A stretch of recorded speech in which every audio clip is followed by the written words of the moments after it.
friends and welcome to my channel. Today we are going to learn models with have. Previous video में हमने could have, should have, must have and might have पढ़ा था and आज के इस video में हम would have and may have पढ़ेंगे. So let's start with would have. Would have का मीनिंग होता है कर लिया होता. For example, अगर हमें कहना है कि मैंने ये काम कर लिया होता तो इस तरीके के सेंटेंस में हम would have का यूज करते हैं.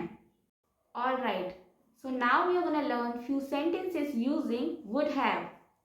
So the first sentence is I would have gone to the party but I was sick.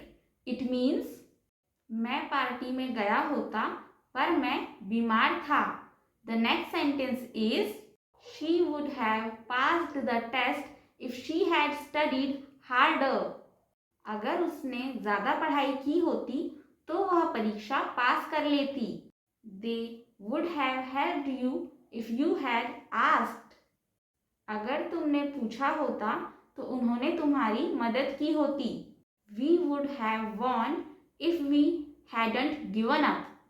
अगर हमने हार नहीं मानी होती तो हम जीत गए होते. He would have been here by now if he had left earlier. अगर वह जल्दी निकला होता तो अब तक यहाँ होता. I would have gone to the party if I had known about it. अगर मुझे पता होता तो मैं पार्टी में गया होता. I would have enjoyed the movie if it hadn't been so long. अगर फिल्म इतनी लंबी नहीं होती तो मुझे मजा आता. You would have had a great time if you had come with us. अगर तुम हमारे साथ आते तो तुमने बहुत मजा किया होता. I would have preferred a different outcome. मैं एक अलग परिणाम पसंद करता. They would have enjoyed the party if they had gone. अगर वे गए होते तो उन्हें पार्टी अच्छी लगती. If you have called me, I would have been there. अगर तुमने मुझे फोन किया होता तो मैं वहाँ होता. So friends, these were few sentences using would have. Now we are going to learn few sentences using may have.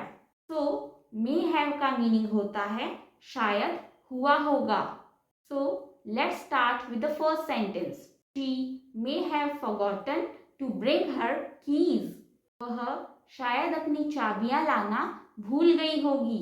They may have arrived in the city by now. वे अब तक शहर पहुंच चुके होंगे. I think she may have forgotten about the meeting. मुझे लगता है कि वह बैठक के बारे में भूल गई होगी. The letter may have gotten lost in the post. वह पत्र शायद डाक में खो गया होगा. Who may have stolen your money? किसी ने तुम्हारा पैसा चुरा लिया होगा. The dog may have barked all night. Doggy शायद सारी रात चिल्लाया होगा. She may have forgotten my birthday. वह शायद मेरा जन्मदिन भूल गई होगी. They may have decided to cancel the meeting after all. उन्होंने आखिरकार बैठक रद्द करने का फैसला कर लिया होगा. You may have left your wallet on the table. तुमने अपना पर्स शायद मेज पर छोड़ दिया होगा.